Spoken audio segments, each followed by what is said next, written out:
CCS పత్తి కొనుగోలు కేంద్రాలను మంత్రి అచ్చెన్నాయుడు పరిశీలించారు. 5 ఏళ్ల పరిపాలన చేసిన వ్యక్తి మైకు ఎక్కడ దొరికితే అక్కడ పచ్చి అబద్ధాలు మాట్లాడుతున్నాడని, రైతులకు 8,000 కోట్లు సాయం అందించారని పచ్చి అబద్ధాలు పలుకుతున్నాడు. అధికారంలో ఉన్నప్పుడు రైతు సమస్యలను ఏనాడు పట్టించుకోలేదని, ధరలు పడిపోతే పట్టించుకోలేదు. 5 ఏళ్ల పాలనలో కేవలం 900 కోట్ల రూపాయలను మాత్రమే అందించారు. కూటమి ప్రభుత్వం అధికారంలోకి వచ్చిన 16 నెలల్లోనే 300 కోట్లు ఖర్చు చేసింది. మరో 1000 కోట్ల రూపాయలను రైతులకు ఖర్చు పెట్టే కార్యక్రమాలతో ప్రభుత్వం ముందుకెళ్తోందని మంత్రి అచ్చెన్నాయుడు చెప్పారు. రైతులు దళారులను నమ్మి మోసపోవద్దని మంత్రి హెచ్చరించారు.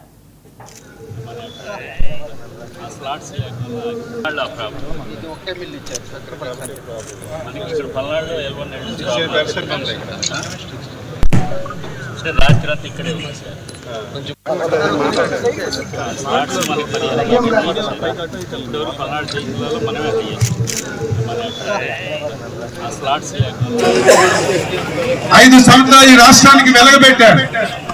రైతుల సమస్యలు విపరీతంగా ఉన్నాయి. ఎప్పుడైనా సరే అధికారులు, ప్రజాప్రతినిధులు రైతుల దగ్గరికి వచ్చి ఈ సమస్య ఏంటి, మీ ఇబ్బంది ఏంటి అడిగిన సందర్భాలు. 5 సంవత్సరాలు ప్రతి పంటకి ధర పడిపోతే పట్టించుకున్నటువంటి నాదుండే.